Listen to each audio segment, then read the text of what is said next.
ਸਤਿ ਸ਼੍ਰੀ ਅਕਾਲ। ਸਵਾਗਤ ਹੈ ਸਾਰੇ ਹੀ ਦਰਸ਼ਕਾਂ ਦਾ। ਪੰਜਾਬ ਇਸ ਵੇਲੇ ਵੇਖ ਰਹੇ ਹੋ ਤੁਸੀਂ ਤੇ ਮੈਂ ਹਾਂ ਗਗਨਦੀਪ ਸਿੰਘ ਲੈ ਕੇ ਹਾਜ਼ਰ ਹਾਂ ਪੰਜਾਬੀ ਅਤੇ ਨਾਲ ਜੁੜੀਆਂ ਖਾਸ ਅਪਡੇਟਸ। ਸਭ ਤੋਂ ਪਹਿਲਾਂ ਸਦਾ ਰੁਖ ਕਿਸਾਨੀ ਅੰਦੋਲਨ ਦੇ ਵੱਲ ਕਰੀਏ ਤਾਂ ਕਿਸਾਨ ਜਥੇਬੰਦੀਆਂ ਦੇ ਵੱਲੋਂ ਪ੍ਰੈਸ ਕਾਨਫਰੰਸ ਕੀਤੀ ਗਈ ਹੈ।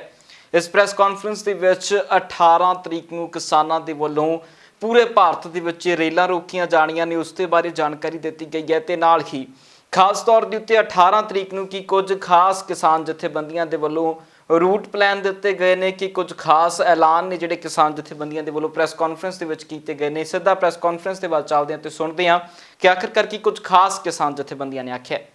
अज सर छोटू राम जी की जयंती नूं मनाया गया, सारे देश दे विच मना रहे हैं। जिन्हां ने किसानां लई वो कानून बनाए जिहो जिहे कानूनां लई असीं हुण लड़ रहे हैं। सारे जीवन दे विच किसानां नूं जमीनां दे जायदाद मालक बनाउण लई करजा माफी दे उत्ते कुरकी किसानां दी जमीन दी डंगरां दी ते घरां दी रोकण लई ओह कानून बनाए अंग्रेज सरकार दे खिलाफ लड़ के। और इत्थे साडी ओह सरकार जिहड़ी साडी जमीन नूं परोस के उन्हां कारपोरेट घराणिਆਂ नूं दे रही है, उन्हां दी उस एजीटेशन नूं असीं तेज करन लई 18 तरीक नूं सारे देश दे विच 4 घंटे लई जो रेल रोकण दा सੱਦਾ दिता गया उहनूं विचारिआ है। ਵੱਡੀ पद्धर ते ਉਹ कामयाब होना है, ਤਿਆਰੀਆਂ हो रही हैं। सरकार ਲਈ ਉਹ चैलेंज बनना है कि देश ਦੇ ਵਿੱਚ ਸਾਰੇ ਦੇਸ਼ਾਂ ਦੇ ਵਿੱਚ ਚਾਹੇ ਉਹ पंजाब है, हरियाणा है, राजस्थान है, उत्तराखंड है, मध्य प्रदेश है, यूपी है, ये चाहे अपना त्रिपुरा हैगा, बंगाल हैगा, इन्हां सारियां उड़ीसा सारियां स्टेटां दे विच कामयाब होना है। इस तरह दूसरे तौर ते 26 जनवरी नूं साडे किसान बहुत सारे सरकार वालों ते 29 तरीक नूं गिरफ्तार किए गए। असीं उन्हां दी गिरफ्तारी दी पैरवाई करन लई लीगल सैल बनाया सी। साडे वकील साहबान ओहदी पैरवाई कर रहे सी संयुक्त मोर्चे दी अगवाई दे विच। ਉਹ 44 जो FIR सरकार वालों कट्टियां गईयां, उन्हां 14 दे विच 122 दे लगभग किसानां नूं गिरफ्तार कीता है। 10 ਦੀਆਂ ਜ਼ਮਾਨਤਾਂ हो चुकियां, 5 ਦੀ ਜ਼ਮਾਨਤਾਂ ਜਲਾਈ ਸੀ, ਉਹਦੀ ਹਜੇ ਰਿਪੋਰਟ ਹੈ, ਸ਼ਾਇਦ ਉਹ ਵੀ ਜ਼ਮਾਨਤ ਹੋ ਜੇ। ਇਸ ਤਰੀਕੇ ਨਾਲ ਜਿੱਥੇ ਉਹ ਜੇਲ੍ਹ 'ਚ ਬੈਠੇ ਆ ਸਾਥੀ, ਉਹਨਾਂ ਨੂੰ ਮਿਲ ਕੇ ਜਿਸ ਵੀ ਚੀਜ਼ ਦੀ ਲੋੜ ਹੈ, ਕਿਸੇ ਚੀਜ਼ ਦੀ, ਕੱਪੜੇ ਦੀ, ਆਰਥਿਕ ਤੌਰ ਤੇ ਕੋਈ ਵੀ ਉਹ ਸਾਡੇ ਵਕੀਲ ਮੁਹੱਈਆ ਕਰਾ ਰਹੇ हैं ਸੰਯੁਕਤ ਮੋਰਚੇ ਵੱਲੋਂ। ਔਰ ਸਰਕਾਰ ਨੂੰ ਇੱਕ ਅਪੀਲ ਕੀਤੀ ਹੈ ਕਿ ਜਿਹੜੇ ਵੱਖ-ਵੱਖ ਜੇਲ੍ਹਾਂ 'ਚ ਹੈ ਉਹ ਤਿਹਾੜ ਜੇਲ੍ਹ 'ਚ ਇਕੱਠੇ ਕਰ ਦੇਣ ਤਾਂ ਕਿ ਉਹਨਾਂ ਕਿਸਾਨਾਂ ਨੂੰ ਸਾਨੂੰ ਮਿਲਣਾ ਸੌਖਾ ਰਹੇ। ਉਧਰ 26 ਜਨਵਰੀ ਨੂੰ ਦਿੱਲੀ ਦੇ ਵਿੱਚ ਵਾਪਰੀ ਲਾਲ ਕਿਲੇ ਦੀ ਘਟਨਾ ਤੋਂ ਬਾਅਦ ਲਗਾਤਾਰ 15 ਦਿਨ ਤੱਕ ਪੁਲਿਸ ਦੇ ਹੱਥ ਵਿੱਚੋਂ ਬਾਹਰ ਰਹੇ ਦੀਪ ਸਿੱਧੂ ਦਾ ਆਖਿਰਕਾਰ ਇੱਕ ਹਫ਼ਤੇ ਦਾ ਪੁਲਿਸ ਰਿਮਾਂਡ ਅੱਜ ਸਮਾਪਤ ਹੋ ਚੁੱਕਿਆ ਸੀ, ਜਿਸ ਨੂੰ ਲੈ ਕੇ ਦੀਪ ਸਿੱਧੂ ਨੇ ਇੱਕ ਵਾਰ ਫਿਰ ਪੇਸ਼ ਕੀਤਾ ਗਿਆ। ਇਹ ਪੇਸ਼ਗੀ ਕਿਹਾ ਜਾ ਰਿਹਾ ਹੈ ਕਿ ਦੀਪ ਸਿੱਧੂ ਦੀ ਜੱਜ ਤੇ ਕਰੇ ਹੋਈ ਹੈ, ਜਿਸ ਮੌਕੇ ਦੇ ਉੱਤੇ ਜੈ ਸਾਹਿਬਾਨ ਦੇ ਵੱਲੋਂ ਦੀਪ ਸਿੱਧੂ ਦੇ ਕੇਸ ਦੇ ਵਿੱਚ ਸੁਣਵਾਈ ਹੋਈ ਹੈ ਤੇ ਇੱਕ ਹਫ਼ਤੇ ਦਾ ਹੋਰ ਪੁਲਿਸ ਰਿਮਾਂਡ ਦੀਪ ਸਿੱਧੂ ਦਾ ਵਧਾ ਦਿੱਤਾ ਗਿਆ। ਸੋ ਹੁਣ ਇੱਕ ਹਫ਼ਤਾ ਹੋਰ ਪੁਲਿਸ ਪੁੱਛਗਿੱਛ ਕਰੇਗੀ ਦੀਪ ਸਿੱਧੂ ਤੋਂ ਅਤੇ ਦੀਪ ਸਿੱਧੂ ਤੋਂ ਪੁਲਿਸ ਦਾ ਕਹਿਣਾ ਹੈ ਕਿ ਕਈ ਵੱਡੇ ਖੁਲਾਸੇ ਆਉਣ ਵਾਲੇ ਦਿਨਾਂ ਦੇ ਵਿੱਚ ਹੋਣਗੇ। ਤੇ ਨਾਲ ਹੀ ਬੀਤੇ ਦਿਨੀ ਗ੍ਰਿਫਤਾਰ ਕੀਤੇ ਗਏ ਇਕਬਾਲ ਸਿੰਘ ਦੇ ਮਾਮਲੇ 'ਚ ਅਤੇ ਲੱਖੇ ਸਿਧਾਣੇ ਨੂੰ ਲੈ ਕੇ ਵੀ ਦਿੱਲੀ ਪੁਲਿਸ ਜਾਂਚ ਪੜਤਾਲ ਦੀਪ ਸਿੱਧੂ ਤੋਂ ਕਰ ਰਹੀ ਹੈ। ਇਸ ਕਰਕੇ ਇੱਕ ਹਫ਼ਤੇ ਦਾ ਹੋਰ ਪੁਲਿਸ ਰਿਮਾਂਡ ਵਧਾਇਆ ਗਿਆ। ਹੁਣ ਦੀਪ ਸਿੱਧੂ ਪੁਲਿਸ ਹਿਰਾਸਤ ਦੇ ਵਿੱਚ ਰਹੇਗਾ ਤੇ ਅਗਲੀ ਸੁਣਵਾਈ 7 ਦਿਨਾਂ ਬਾਅਦ ਹੋਵੇਗੀ, ਜਿਸ ਤੋਂ ਬਾਅਦ ਦੀਪ ਸਿੱਧੂ ਦਾ ਰਿਮਾਂਡ ਅੱਗੇ ਪੁਲਿਸ ਦੇ ਵੱਲੋਂ ਮੰਗਿਆ ਜਾਂਦਾ ਹੈ ਜਾਂ ਫਿਰ ਦੀਪ ਸਿੱਧੂ ਨੂੰ ਜੁਡੀਸ਼ੀਅਲ ਰਿਮਾਂਡ ਦੇ ਵਿੱਚ ਭੇਜਿਆ ਜਾਂਦਾ। ਇਹ ਵੀ ਆਉਣ ਵਾਲੇ ਦਿਨਾਂ ਦੇ ਵਿੱਚ ਹੀ ਪਤਾ ਲੱਗੇਗਾ। ਉਧਰ ਵਾਤਾਵਰਨ ਕਾਰਕੁਨ ਦਿਸ਼ਾ ਰਵੀ ਦੀ ਗ੍ਰਿਫਤਾਰੀ ਤੋਂ ਬਾਅਦ ਪੰਜਾਬ ਦੇ ਵਿੱਚੋਂ ਲਗਾਤਾਰ ਦਿਸ਼ਾ ਰਵੀ ਦੇ ਹੱਕ ਦੇ ਵਿੱਚ ਵੀ ਹੁਣ ਸਿਆਸੀ ਬਿਆਨ ਆਉਣੇ ਸ਼ੁਰੂ ਹੋ ਚੁੱਕੇ ਨੇ। ਪੰਜਾਬ ਕਾਂਗਰਸ ਦੇ ਪ੍ਰਧਾਨ ਸੁਨੀਲ ਜਾਖੜ ਨੇ ਦਿਸ਼ਾ ਰਵੀ ਦੇ ਹੱਕ ਦੇ ਵਿੱਚ ਬਿਆਨ ਦਿੰਦਿਆਂ ਕਿਹਾ ਹੈ ਕਿ ਦਿਸ਼ਾ ਰਵੀ ਇੱਕ ਵੱਡੀ ਕਾਰਕੁਨ ਬਣ ਚੁੱਕੀ ਹੈ ਤੇ ਦਿਸ਼ਾ ਰਵੀ ਦੇ ਹੱਕ ਦੇ ਵਿੱਚ ਅਸੀਂ ਸਦਾ ਖੜੇ ਰਹਾਂਗੇ। ਹੋਰ ਕੀ ਕੁਝ ਸੁਨੀਲ ਜਾਖੜ ਨੇ ਕੇਂਦਰ ਸਰਕਾਰ ਨੂੰ ਕਿਹਾ ਹੈ, ਉਹ ਵੀ ਸੁਣਦੇ ਹਾਂ। ਦੋ ਮਸਲੇ ਹੈ, ਤੁਸੀਂ ਗ੍ਰਿਫਤਾਰੀਆਂ ਦੀ ਗੱਲ ਕਰ ਰਹੇ ਹੋ। ਗ੍ਰਿਫਤਾਰੀਆਂ ਦਾ ਆਲਮ ਤਾਂ ਆ ਹੋਇਆ ਖੜਾ ਵੀ ਕੱਲ੍ਹ ਉਸ ਬੱਚੀ ਨੂੰ 21 ਸਾਲ ਦੀ ਬੱਚੀ ਨੂੰ ਦਿਸ਼ਾ ਰਵੀ ਜਿਹੜੀ ਹੈ ਉਹਨਾਂ ਨੂੰ ਗ੍ਰਿਫਤਾਰ ਕੀਤਾ। ਉਹਦੇ ਵਾਸਤੇ ਮੈਂ ਤੁਹਾਡੇ ਰਾਹੀਂ ਪੰਜਾਬ ਦੇ ਲੋਕਾਂ ਨੂੰ ਆ ਬੇਨਤੀ ਕਰੂੰਗਾ, ਸੰਭਲ ਜਾਓ, ਹੋਸ਼ 'ਚ ਆ ਜਾਓ।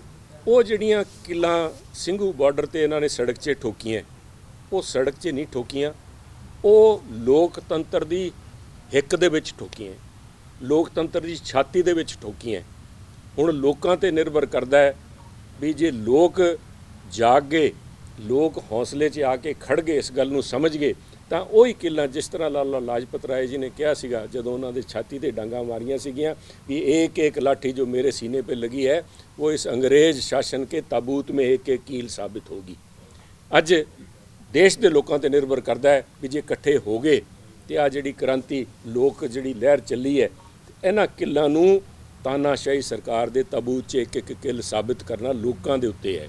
ਨਹੀਂ ਤਾਂ ਲੋਕਤੰਤਰ ਦੇ 'ਚ ਹੱਤਿਆ ਜਿਹੜੀ ਉੱਥੇ ਹੋਈ ਹੈ ਉਹ ਹੋ ਰਹੀ ਹੈ, ਉਹਨੂੰ ਦਿਸ਼ਾ ਰਵੀ ਤੋਂ ਇਹਨਾਂ ਨੂੰ ਖਤਰਾ ਨਹੀਂ। ਇਹਨਾਂ ਨੇ ਇੱਕ ਸੁਨੇਹਾ ਦਿੱਤਾ ਹੈ ਵੀ ਦੇਖਿਓ ਜੇ ਕਿਤੇ ਤੁਹਾਡੇ ਵਰਗੇ ਜਰਨਲਿਸਟ ਜਾਂ ਕੋਈ ਸੁਨੀਲ ਵਰਗਾ ਬੋਲਦਾ ਫਿਰਦਾ ਹੈ ਤੇ ਇਹਨਾਂ ਨੂੰ ਇੱਕ ਸੁਨੇਹਾ ਲਾਇਆ ਵੀ ਤੁਹਾਡਾ ਵੀ ਹਾਲ ਆਹੀ ਕਰਾਂਗੇ। ਇੱਕ ਟਵੀਟ ਮਗਰ ਉਸ ਬੱਚੀ ਨੂੰ ਇਹਨਾਂ ਨੇ 5 ਦਿਨ ਦੇ ਰਿਮਾਂਡ ਤੇ ਲੈ ਕੇ ਚਲੇ ਗਏ। ਇੱਕ ਬੱਚੀ ਕਰਕੇ ਕਹਿੰਦੇ ਆ ਵੀ ਉਹਦੇ ਤੇ ਇਲਜ਼ਾਮ ਹੈ ਉਸਨੇ ਦੇਸ਼ ਦੀ ਛਵੀ ਬਾਹਰਲੇ ਮੁਲਕਾਂ 'ਚ ਵਿਗਾੜਨ ਦਾ ਉਹਨੇ ਸਾਜ਼ਿਸ਼ ਕੀਤੀ ਹੈ। ਮੈਂ ਪੁੱਛਣਾ ਚਾਹੁੰਦਾ ਮੋਦੀ ਸਾਹਿਬ ਨੂੰ ਤੇ ਬੀਜੇਪੀ ਦੇ ਹਾਈ ਕਮਾਂਡ ਨੂੰ, ਜੇ ਉਹਨਾਂ ਦੇ ਇਲਾਵਾ ਕੋਈ ਹੋਰ ਹੈਗੇ ਨਾਗਪੁਰ 'ਚ ਬੈਠੇ ਹੈ, ਤਾਂ ਪਿਛਲੇ 6 ਸਾਲ ਤੋਂ ਕੋਈ ਦੁਨੀਆ ਦਾ ਮੁਲਕ ਨਹੀਂ ਛੱਡਿਆ ਮੋਦੀ ਸਾਹਿਬ ਨੇ ਜਿੱਥੇ ਜਾ ਕੇ ਇਹਨਾਂ ਨੇ ਆ ਨਹੀਂ ਅਖਾੜਾ ਲਾया भी मैं देश की छवि बनाने जा रहा हूँ, देश की इमेज मैंने बड़ी चमकाई है। वहाँ पे 6 ਸਾਲਾਂ ਦੀ ਚਮਕਾਈ ਇਮੇਜ ਹਜ਼ਾਰਾਂ ਕਰੋੜ ਰੁਪਇਆ ਖਰਚ ਕਰਤਾ ਤੇ ਇੱਕ ਬੱਚੀ ਨੇ ਆ ਕੇ ਇੱਕ ਲਾਈਨ ਨਾਲ ਉਹਦੇ ਤੇ ਹੁੰਝਾ ਫੇਰਤਾ, ਤਾਂ ਫਿਰ ਉਸ ਬੱਚੀ ਨੂੰ ਪ੍ਰਧਾਨ ਮੰਤਰੀ ਬਣਾ ਦਈਏ ਜਿਹੜੀ ਇੱਕ ਕਲਮ ਨਾਲ ਦੇਸ਼ ਦਾ ਨੁਕਸਾਨ ਕਰ ਸਕਦੀ ਹੈ, ਉਹ ਦੇਸ਼ ਨੂੰ ਬਣਾ ਵੀ ਸਕਦੀ ਹੈ। ਉਸ ਦਾ ਹਿਸਾਬ ਦੇਣ ਬੀਜੇਪੀ ਵਾਲੇ ਕਰੀ ਕੀ ਜਾਂਦੇ। ਇਹ ਤਾਂ ਲੋਕਾਂ ਦਾ ਆਵਾਜ਼ ਦਬਾਉਣ ਦਾ ਪ੍ਰਯਾਸ ਕਰ ਰਹੇ ਹੈ ਜੋ ਲੋਕਾਂ ਨੂੰ ਸਮਝਣਾ ਪਊਗਾ। ਉਧਰ ਭਲਕੇ ਪੰਜਾਬ ਦੇ ਵਿੱਚ ਨਗਰ ਨਿਗਮ ਚੋਣਾਂ ਦੇ ਨਤੀਜੇ ਆ ਜਾਣੇ ਨੇ। ਜੀ ਹਾਂ, ਇਹ ਸੈਮੀਫਾਈਨਲ ਦੇ ਨਤੀਜੇ ਦੱਸੇ ਜਾ ਰਹੇ ਨੇ। ਭਾਵ ਕਿ ਇਹਨਾਂ ਨਗਰ ਨਿਗਮ ਚੋਣਾਂ ਨੂੰ ਹੁਣ ਪੰਜਾਬ ਦੀਆਂ 2022 ਦੀਆਂ ਵਿਧਾਨ ਸਭਾ ਚੋਣਾਂ ਦਾ ਸੈਮੀਫਾਈਨਲ ਦੇ ਤੌਰ ਤੇ ਉੱਤੇ ਵੇਖਿਆ ਜਾਵੇਗਾ ਤੇ ਭਲਕੇ ਇਹ ਪਤਾ ਲੱਗ ਸਕਦਾ ਹੈ ਕਿ ਇੱਕ ਵਾਰ ਫਿਰ ਕੈਪਟਨ ਅਮਰਿੰਦਰ ਸਿੰਘ ਬਾਜੀ ਇਹਨਾਂ ਨਗਰ ਨਿਗਮ ਚੋਣਾਂ ਦੇ ਵਿੱਚ ਮਾਰਦੇ ਨੇ ਜਾਂ ਫਿਰ ਤੱਕੜੀ ਦਾ ਵੇਟ ਵੱਧਦਾ ਹੈ ਜਾਂ ਫਿਰ ਝਾੜੂ ਪੂਰੇ ਪੰਜਾਬ ਦੇ ਵਿੱਚ ਫਿਰਦਾ ਹੈ। ਇਸ ਦੇ ਉੱਤੇ ਨਿਗਾਹਾਂ ਰਹਿਣਗੀਆਂ ਕੱਲ੍ਹ ਕਿਸ ਵੱਡੀ ਪਾਰਟੀ ਦੇ ਵੱਲੋਂ ਉੱਭਰ ਕੇ ਅੱਗੇ ਆਇਆ ਜਾਂਦਾ ਹੈ ਤੇ ਇਸ ਨੂੰ ਲੈ ਕੇ ਲਗਾਤਾਰ ਸਿਆਸੀ ਬਿਆਨ ਵੀ ਨੇ, ਕਿਉਂਕਿ ਲਗਾਤਾਰ ਵਿਰੋਧੀ ਧਿਰਾਂ ਦਾ ਸੱਤਾਧਾਰੀ ਧਿਰ ਦੇ ਉੱਤੇ ਆਰੋਪ ਨੇ ਕਿ ਨਗਰ ਨਿਗਮ ਚੋਣਾਂ ਦੇ ਵਿੱਚ ਧੱਕੇਸ਼ਾਹੀ ਹੋਈ ਹੈ। ਇਸ ਨੂੰ ਲੈ ਕੇ ਮੀਤ ਹੇਅਰ ਦੇ ਵੱਲੋਂ ਵੀ ਟਿੱਪਣੀ ਕੀਤੀ ਗਈ ਹੈ। ਸਰ ਇਹ ਸਰਕਾਰ ਡਰਾਮੇਬਾਜ਼ੀ ਕਰਨਾ ਬੰਦ ਕਰੇ। ਜਿਹੜੀ ਤੁਹਾਡੀ ਮਨਸ਼ਾ ਸੀ ਉਹ ਤਾਂ ਵੈਸੇ ਪਹਿਲੇ ਦਿਨ ਤੋਂ ਹੀ ਜ਼ਾਹਰ ਹੋ ਗਈ ਸੀ ਜਦੋਂ ਤੁਸੀਂ ਜਿਹੜੇ ਸਾਡੇ ਕੈਂਡੀਡੇਟ ਸੀ ਉਹਨਾਂ ਦੇ ਫਾਰਮ ਹੈ ਜਿਹੜੇ ਉਹ ਰਿਜੈਕਟ ਕੀਤੇ। ਇਕੱਲੇ ਰਾਮਪੁਰੇ ਹਲਕੇ 'ਚ 22 ਆਮ ਆਦਮੀ ਪਾਰਟੀ ਦੇ ਜਿਹੜੇ ਬੰਦਿਆਂ ਦੇ ਜਿਹੜੇ ਫਾਰਮ ਹੈ ਰਿਜੈਕਟ ਹੋਏ। ਇਕੱਲੇ ਆਮ ਆਦਮੀ ਪਾਰਟੀ ਨੇ ਆਪੋਜੀਸ਼ਨ ਪਾਰਟੀਆਂ ਦੇ ਤੁਸੀਂ ਸਾਰਿਆਂ ਦੇ ਰਿਜੈਕਟ ਕਰਤੇ। ਇਹਦਾ ਮਤਲਬ ਤੁਹਾਡੇ ਇਕੱਲੇ ਕਾਂਗਰਸ ਵਾਲੇ ਨੇ ਜਿਹੜੇ ਉਹਨਾਂ ਨੂੰ ਇਕੱਲਿਆਂ ਨੂੰ ਜਿਹੜੇ ਆ ਫਾਰਮ ਫਿਲ ਕਰਨੇ ਹੁੰਦਾ, ਬਾਕੀਆਂ ਨੂੰ ਤਾਂ ਆਉਂਦੇ ਨਹੀਂ। ਸੋ ਜੇ ਸਰਕਾਰ ਨੇ ਇਦਾਂ ਹੀ ਕਰਨਾ ਸੀ, ਤੁਸੀਂ ਇਦਾਂ ਹੀ ਲੋਕਤੰਤਰ ਦਾ ਕਤਲ ਕਰਨਾ ਸੀ, ਇਹ ਤਾਂ ਨੋਮੀਨੇਟ ਕਰ ਲੈਂਦੇ। ਕਾਹਦੇ ਲੋਕਾਂ ਦਾ ਪੈਸਾ ਬਰਬਾਦ ਕੀਤਾ, ਲੋਕਾਂ ਦਾ ਸਮਾਂ ਬਰਬਾਦ ਕੀਤਾ, ਨਾਲ ਲੜਾਈਆਂ ਪਵਾਤੀਆਂ ਲੋਕਾਂ 'ਚ। ਸੋ ਸਰਕਾਰ ਨੂੰ ਚਾਹੀਦਾ ਕਿ ਜੇ ਵੋਟਿੰਗ ਕਰਵਾਉਣੀ ਹੈ ਤਾਂ ਜਿੰਨੇ ਬੂਥਾਂ ਤੇ ਧੱਕਾ ਕੀਤਾ, ਤੁਹਾਡੇ ਬੰਦਿਆਂ ਨੇ ਗੁੰਡਾਗਰਦੀ ਕੀਤੀ ਆ, ਉਹ ਸਾਰੇ ਦੇ ਸਾਰੇ ਬੂਥਾਂ ਤੇ ਜਿਹੜੀ ਹੈ ਤੁਸੀਂ ਰੀਪੋਲਿੰਗ ਕਰਵਾਓ, ਨਹੀਂ ਆ 3 ਬੂਥਾਂ ਤੇ ਰੀਪੋਲਿੰਗ ਕਰਵਾ ਕੇ ਡਰਾਮੇਬਾਜ਼ੀ ਕਰਨਾ ਜਿਹੜੀ ਆ ਉਹ ਬੰਦ ਕਰੋ। ਉਧਰ ਲਗਾਤਾਰ ਵੱਧ ਰਹੀਆਂ ਪੈਟਰੋਲ ਅਤੇ ਡੀਜ਼ਲ ਦੀਆਂ ਕੀਮਤਾਂ ਨੂੰ ਲੈ ਕੇ ਕਾਂਗਰਸ ਦੇ ਵੱਲੋਂ ਭਾਜਪਾ ਦੇ ਉੱਤੇ ਲਗਾਤਾਰ ਟਿੱਪਣੀਆਂ ਦੇ ਵਾਰ ਜਾਰੀ ਨੇ। ਕਾਂਗਰਸੀ ਆਗੂ ਲਗਾਤਾਰ ਭਾਜਪਾ ਨੂੰ ਵੱਖੋ ਵੱਖਰੇ ਨਾਮਾਂ ਦੇ ਨਾਲ ਸੰਬੋਧਨ ਕਰ ਰਹੇ ਨੇ ਤੇ ਲੱਗ ਰਹੇ ਮੁਲਕ ਦੇ ਉੱਤੇ ਟੈਕਸਾਂ ਨੂੰ ਵੀ टिप्पणी के रूप में पेश कर रहे हैं। देखिए, मोदी टैक्स ये है कि 6 साल से 7 साल से जनता के साथ जो पैसा लूटा जा रहा है, 800% से ज़्यादा डीजल पे बढ़ाना और लोगों की जेब से जो लूटना, ये मोदी टैक्स नहीं है तो क्या है? और इसका फ़ायदा किसका हो? करीब 20 लाख करोड़ से ज़्यादा का पैसे लोग लूट चुके हैं। ये पैसा जाता कहाँ पे है? अगर आप आरबीआई से भी पैसा लूटते हैं, जनता से भी पैसा लूटते हैं, वैट जीएसटी भी बढ़ाते हैं, तो पैसा जा कहाँ रहा है? जनता तो पूछेगी। और कहीं ना कहीं इन मुद्दों से ध्यान भटका के दूसरों मुद्दों पे ध्यान लेके जाना, जिससे जनता इसके ऊपर गुस्सा ना हो। पर अब जनता समझ जाइए इनकी हकीकत, और जिस प्रकार से अभी लूट हो रही है, मुझे लगता है कि जो वसूली केंद्र उन्होंने दोस्तों के लिए जो चालू किया है, जनता इसका मुंह तोड़ जवाब देगी। कांग्रेस का स्टैंड बहुत क्लियर है कि जो आपने 6 साल में जो बढ़ोतरी की है उसको आप वापस लेंगे तो भी जो आज के जो रेट है उससे कम 40 से 45% रेट कम हो जाएंगे। तो हमारी एक ही मांग है कि 6 साल में जो उन्होंने मोदी टैक्स बढ़ाया है उसको कुछ भी करके कम करे और जनता को राहत दे। 820% डीजल पे, 258% पेट्रोल पे, ये अपने आप में पेट्रोल की और डीजल की कीमतों को आसमान तक ले गया है। इसी को अगर वापस ले लें तो दिल्ली में 61 रुपये पे पेट्रोल और 47 रुपये पे डीजल बिकेगा। और लोगों को राहत मिलेगी। हम ये मांग बार बार दोहराते हैं सरकार से कि ये तुरंत किया जाए। ਉਧਰ ਖੇਤੀ ਕਾਨੂੰਨਾਂ ਨੂੰ ਲੈ ਕੇ ਵੀ ਸੁਨੀਲ ਜਾਖੜ ਨੇ ਅਕਾਲੀ ਦਲ ਅਤੇ ਭਾਜਪਾ ਦੇ ਉੱਤੇ ਸ਼ਬਦੀ ਟਿੱਪਣੀ ਕੀਤੀ ਹੈ। ਇਸ ਮੌਕੇ ਦੇ ਉੱਤੇ ਅਕਾਲੀ ਦਲ ਨੂੰ ਘੇਰਦਿਆਂ ਸੁਨੀਲ ਜਾਖੜ ਦਾ ਕਹਿਣਾ ਸੀ ਕਿ ਅਕਾਲੀ ਦਲ ਕੁਝ ਸਮਾਂ ਪਹਿਲਾਂ ਤੱਕ ਇਹਨਾਂ ਕਾਨੂੰਨਾਂ ਦੇ ਹੱਕ ਦੇ ਵਿੱਚ ਵੀ ਭੁਗਤਦਾ ਰਿਹਾ ਹੈ। ਮੇਰਾ ਇੱਕ ਬੜਾ ਸਿੰਪਲ ਜਿਹਾ ਸਵਾਲ ਪਹਿਲਾਂ ਤਾਂ ਆਮ ਆਦਮੀ ਪਾਰਟੀ ਨੇ, ਦੇਖੋ ਬੀਜੇਪੀ ਵਾਲਿਆਂ ਨੇ ਤਾਂ ਆਪਣਾ ਚਿਹਰਾ ਬੇਨਕਾਬ ਕਰਤਾ ਕਾਲੇ ਕਾਨੂੰਨ ਲਿਆ ਕੇ। ਪਹਿਲਾਂ ਕੰਟਰੈਕਟ ਫਾਰਮਿੰਗ ਵਾਲਾ ਲੈ ਕੇ ਆਏ, ਭਾਈਵਾਲ ਸੀਗੇ ਅਕਾਲੀਆਂ ਦੇ ਨਾਲ 2013 'ਚ ਅਕਾਲੀ ਤੇ ਬੀਜੇਪੀ ਇਕੱਠੇ ਸੀ ਜਿਹੜੇ ਆ ਕਾਲਾ ਇਹਨਾਂ ਨੇ ਕਾਨੂੰਨ ਬਣਾਇਆ। ਤੇ ਹੁਣ 2000 ਫਿਰ ਜਿਹੜੇ 3 ਕਾਲੇ ਕਾਨੂੰਨ ਬਣਾਏ ਹੈ ਆ ਤੇ ਦੋਨੋਂ ਭਾਈਵਾਲ ਸੀਗੇ, ਫਿਰ ਬੀਜੇਪੀ ਤੇ ਅਕਾਲੀ। ਜਦੋਂ ਤੋਮਰ ਸਾਹਿਬ ਨੇ ਪਾਰਲੀਮੈਂਟ 'ਚ ਬਿਆਨ ਦਿੱਤੇ ਹੈ, ਮੇਰੀ ਬੇਨਤੀ ਹੈ ਇਹਨਾਂ ਸਾਰੇ ਲੀਡਰ ਸਾਹਿਬਾਨ ਨੂੰ, ਆਪ ਵਾਲਿਆਂ ਨੂੰ, ਤੁਸੀਂ ਉੱਥੇ ਕਿਉਂ ਨਹੀਂ ਉਹਨਾਂ ਨੂੰ ਰਿਬਟ ਕੀਤਾ? ਕਿਉਂ ਨਹੀਂ ਕੇਜਰੀਵਾਲ ਸਾਹਿਬ ਨੇ ਅਜੇ ਤਾਈਂ ਉੱਥੇ ਨੈਸ਼ਨਲ ਮੀਡੀਆ 'ਚ ਇਹ ਗੱਲ ਕੀਤੀ ਵੀ ਤੋਮਰ ਸਾਹਿਬ ਪੰਜਾਬ ਨੂੰ ਬਦਨਾਮ ਕਰ ਰਹੇ ਹੈ? ਆਹ ਜਿਹੜੇ ਕਾਲੇ ਕਾਨੂੰਨ ਬਣਿਆ ਹੈ ਕੰਟਰੈਕਟ ਫਾਰਮਿੰਗ ਵਾਲਾ, ਬਣਾਉਣ ਵਾਲੇ ਖੁਦ ਬੀਜੇਪੀ ਸੀਗੀ, ਆਹ ਖੁਦ ਅਕਾਲੀ ਇਹਦੇ ਵਿੱਚ ਸੀਗੇ। ਕਿਉਂ ਨਹੀਂ ਅਜੇ ਤਾਈਂ ਕੇਜਰੀਵਾਲ ਸਾਹਿਬ ਨੇ ਨੈਸ਼ਨਲ ਮੀਡੀਆ 'ਚ ਗੱਲ ਕਰਤਾ? ਇੱਥੇ ਪੰਜਾਬ ਦੇ ਲੋਕਾਂ ਨੂੰ ਭ੍ਰਮਿਤ ਕਰਨ ਵਾਸਤੇ ਇੱਥੇ ਕਾਂਗਰਸ ਤੋਂ ਸਵਾਲ ਪੁੱਛ ਰਹੀ ਹੈ ਆਮ ਆਦਮੀ ਪਾਰਟੀ ਵੀ ਤੁਸੀਂ 4 ਸਾਲ ਤਾਈਂ ਬੋਲੇ ਕਿਉਂ ਨਹੀਂ? ਮੈਂ ਸਵਾਲ ਇਹਨਾਂ ਨੂੰ ਪੁੱਛਦਾ ਵੀ ਤੁਸੀਂ ਲੀਡਰ ਆਫ ਆਪੋਜੀਸ਼ਨ ਸੀਗੇ, you are the main opposition party, ਤੁਸੀਂ ਕਿਉਂ ਨਹੀਂ ਇਹ ਮੁੱਦਾ ਚੱਕਿਆ? ਸਾਰਿਆਂ ਨੂੰ ਬੱਚੇ ਨੂੰ ਪਤਾ ਹੈ ਵੀ ਆਹ ਕਾਨੂੰਨ ਨਾ ਲਾਗੂ ਹੋਏ, ਪਾਸ ਜ਼ਰੂਰ ਕਰਾ ਲਿਆ, but that is worth the piece of paper, not even worth piece of paper ਜਿਹਦੇ 'ਤੇ ਕਾਨੂੰਨ ਬਣਿਆ। ਨਾ ਰੂਲਸ ਫਰੇਮ ਕੀਤੇ ਗਏ, ਨਾ ਉਹਦੇ 'ਤੇ ਜਿਹੜੇ ਕਮਿਸ਼ਨ ਬਣਨੇ ਸੀਗੇ, ਸੈਟਲਮੈਂਟ ਕਮਿਸ਼ਨ, ਡਿਸਪਿਊਟ ਸੈਟਲਮੈਂਟ ਦੇ ਡਿਸਟ੍ਰਿਕਟ ਲੈਵਲ 'ਤੇ, ਸਟੇਟ ਲੈਵਲ ਦੇ ਉੱਤੇ। ਕਿਉਂਕਿ ਬਾਦਲ ਸਾਹਿਬ ਚਾਹੇ ਜੋ ਕੁਝ ਵੀ ਹੈ ਬੜੇ ਲੋਕਾਂ ਦੀ ਨਬਜ਼ ਸਮਝਦੇ ਹੈ। ਉਹਨਾਂ ਨੇ ਦੇਖ ਲਿਆ ਵੀ ਇਹਦਾ ਬਹੁਤ ਗਲਤ ਪੰਗਾ ਲੈ ਲਿਆ, ਲੋਕਾਂ ਨੇ ਕੱਪੜੇ ਲੀੜੇ ਪਾੜ ਲੈਣੇ ਹੈ, ਇਸ ਕਰਕੇ ਉਹਨਾਂ ਨੇ ਪਾਸ ਤਾਂ ਕਰਾ ਲਿਆ ਪਰ ਉਹਨੂੰ ਠੰਡੇ ਬਸਤੇ 'ਚ ਪਾ ਲਿਆ। ਕਿਉਂਕਿ ਕਾਂਗਰਸ ਦਾ ਵਿਰੋਧ ਸੀ, ਲੋਕਾਂ ਦਾ ਵਿਰੋਧ ਸੀ, ਕਿਸਾਨਾਂ ਨੇ ਪਿੰਡਾਂ 'ਚ ਵੜਨਾ ਬੰਦ ਕਰ ਦੇਣਾ ਸੀਗਾ ਤੇ ਉੱਥੇ ਹੀ ਨਿਬੜ ਗਈ ਕਹਾਣੀ ਤੇ ਉਹ ਕਾਨੂੰਨ ਲਾਗੂ ਹੀ ਨਹੀਂ ਹੋਇਆ। ਅੱਜ ਇਹਨਾਂ ਨੇ ਆ ਕੇ ਗੜੇ ਮਰਦੇ ਉਖਾੜਨ ਵਾਲਾ ਕੰਮ ਕੀਤਾ ਹੈ। ਜਵਾਬ ਦੇਣ। ਮੇਰਾ ਸਵਾਲ ਹੈ ਆਮ ਆਦਮੀ ਪਾਰਟੀ ਨੂੰ, ਕਿਉਂ ਨਹੀਂ ਤੁਸੀਂ ਬੀਜੇਪੀ ਨੂੰ ਪੁੱਛਦੇ? ਕਿਉਂ ਨਹੀਂ ਜਾ ਕੇ ਅਕਾਲੀਆਂ ਨੂੰ ਪੁੱਛਦੇ? ਸਾਰੇ ਸਿਰਫ ਉਹਨੂੰ ਰਾਜਨੀਤਿਕ ਮੁੱਦਾ ਬਣਾ ਕੇ ਆਪਣੀ ਕਮਜ਼ੋਰੀਆਂ 'ਤੇ ਪਰਦਾ ਪਾ ਰਹੇ ਹੈ। ਆਹ ਕਾਲੇ ਕਾਨੂੰਨ ਨਾ, ਆ ਜਿਹੜਾ ਜਿਵੇਂ ਆਹ ਕਾਨੂੰਨ ਨਹੀਂ ਲਾਗੂ ਹੋਣ ਦੇਣੇ ਆ ਬੈਂਸ 'ਚ ਪਿਆ, ਉਹ ਵੀ ਠੰਡੇ ਬਸਤੇ 'ਚ ਪਿਆ। ਤੇ ਇਹਨਾਂ ਦੇ ਜੇ ਤਸੱਲੀ ਹੁੰਦੀ ਹੈ, ਜੇ ਕਿਤੇ ਦੇਖਾਂਗੇ ਉਹਦੇ 'ਚ ਕੋਈ ਲੀਗਲ ਵੈਲਿਡਿਟੀ ਦਾ ਕਿਤੇ ਕੋਈ ਹੈ ਤਾਂ ਫਿਰ ਵੀ ਉਹਨੂੰ ਸੀਐਮ ਸਾਹਿਬ ਨਾਲ ਗੱਲ ਕਰਕੇ ਇਸ ਬਜਟ ਸੱਤਰ ਦੇ ਅੰਦਰ ਉਹਨੂੰ ਖਤਮ ਕਰਾਉਣ ਦਾ ਪ੍ਰੋਵੀਜ਼ਨ ਹੈ, ਉਹ ਵੀ ਅਸੀਂ ਸਲਾਹ ਕਰਕੇ ਕਰਵਾਵਾਂਗੇ। ਉਧਰ ਦਿੱਲੀ ਦੇ ਵਿੱਚ ਜਦੋਂ 26 ਜਨਵਰੀ ਨੂੰ ਘਟਨਾ ਵਾਪਰਦੀ ਹੈ, ਉਸ ਘਟਨਾ ਦੇ ਦਰਮਿਆਨ ਇੱਕ ਨੌਜਵਾਨ ਦੀ ਮੌਤ ਹੋ ਜਾਂਦੀ ਹੈ। ਉਹ ਨੌਜਵਾਨ ਹੈ ਨਵਰੀਤ ਸਿੰਘ। ਨਵਰੀਤ ਦੇ ਦਾਦੇ ਨੂੰ ਨਾਲ ਲੈ ਕੇ ਸੁਖਪਾਲ ਸਿੰਘ ਖਹਿਰਾ ਦੇ ਵੱਲੋਂ ਪ੍ਰੈਸ ਕਾਨਫਰੰਸ ਕੀਤੀ ਗਈ ਹੈ ਤੇ ਹੁਣ ਨਵਰੀਤ ਨੂੰ ਇਨਸਾਫ ਦਿਵਾਉਣ ਦੇ ਲਈ ਸੁਖਪਾਲ ਸਿੰਘ ਖਹਿਰਾ ਵੱਡਾ ਇਕੱਠ ਕਰਨ ਦੀ ਤਿਆਰੀ ਦੇ ਵਿੱਚ ਲੱਗ ਰਹੇ ਨੇ। ਵੈਸੇ ਮੇਰੀ ਇੱਕ ਬੇਨਤੀ ਆ, ਜੇਕਰ ਕੋਈ ਸਾਰੇ ਇਸ ਤੋਂ ਚੱਲਦੇ, ਮੈਂ ਇਹਨਾਂ ਨਾਲ ਵੀ ਥੋੜੀ ਡਿਸਕਸ਼ਨ ਕੀਤੀ ਆ ਕਿ ਠੀਕ ਹੈ ਕਿਸਾਨ ਜਥੇਬੰਦੀਆਂ ਬਹੁਤ ਅੱਛਾ ਕੰਮ ਕਰ ਰਹੀਆਂ, ਉਹਨਾਂ ਦਾ ਇੱਕ ਸਪੈਸੀਫਿਕ ਏਜੰਡਾ ਵਾ ਕਿ ਅਸੀਂ 3 ਫਾਰਮ ਲਾਜ਼ ਨੂੰ ਰਿਪੀਲ ਕਰਵਾਉਣਾ ਵਾ। ਉਹ ਉਸ ਦਾਇਰੇ ਤੋਂ ਬਾਹਰ ਸ਼ਾਇਦ ਉਹਨਾਂ ਦੀ ਮੁਸ਼ਕਲਾਤ ਵੀ ਆ ਕਿ ਉਹ ਕਿਸੇ ਵੀ ਸੂਬੇ ਦੀ ਜਾਂ ਕਿਸੇ ਇੱਕ ਵਿਸ਼ੇਸ਼ ਵਰਗ ਦੀ ਗੱਲ ਨਹੀਂ ਕਰਦੇ।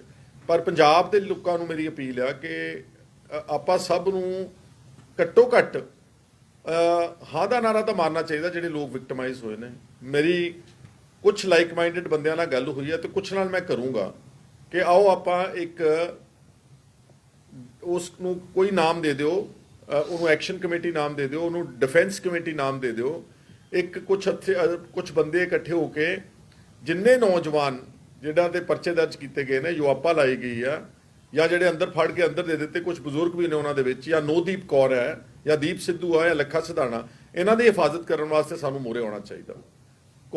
ਵੀ will not go into the merits and demerits of what happened what not happened, ਪਰ ਜੇ ਆਪਾਂ ਇਹਨਾਂ ਨੂੰ ਅਸੀਂ ਸਾਰੇ ਡਿਸਓਨ ਕਰ ਦਾਂਗੇ ਪੰਜਾਬ ਦੇ ਲੋਕ, ਤੇ ਫਿਰ ਇਹਨਾਂ ਦੀ ਹਿਫਾਜ਼ਤ ਕੌਣ ਕਰੂਗਾ? ਫਿਰ ਤਾਂ ਇਹ they will become scapegoats of easy scapegoats for the BJP to blame everything on them and disturb and destroy and torpedo the kisan farmers agitation. So ਮੇਰੀ ਕਾਲ ਹੈ ਕਿ ਜਿਹੜੇ ਲੋਕ ਇਸ ਵਿੱਚ ਹਿੱਸਾ ਲੈਣਾ ਚਾਹੁੰਦੇ ਨੇ ਉਹ ਸਾਡੇ ਨਾਲ ਸੰਪਰਕ ਕਰ ਸਕਦੇ। ਹਾਂ, ਉਹ ਤਾਂ ਚਲੋ he is already doing a lot of good social work for farmers agitation, not only farmers agitation but also I was watching ਕਿ ਉੱਤਰਾਖੰਡ 'ਚ ਜਿੱਥੇ ਹੁਣੇ ਐਡਾ ਵੱਡਾ ਹਾਂ ਮਨੁੱਖਤਾ ਦਾ ਉੱਥੇ ਵੀ ਪਹੁੰਚੇ ਹੋਏ ਨੇ ਸੇਵਾ ਕਰਨ ਲਈ। ਉਹਨਾਂ ਦੀ ਤਾਂ ਮੈਂ ਨੋਟ ਕਰ, ਅਸੀਂ ਉਹਨਾਂ ਨਾਲ ਵੀ ਸੰਪਰਕ ਕਰਾਂਗੇ। ਵੈਸੇ ਇਟਸ ਅੱਛਾ ਤੁਸੀਂ ਸੁਜੈਸਟ ਕੀਤਾ ਵਾ। I will also personally talk to him ਕਿ whether he is not here, but if he can be a part of this movement to fight repression.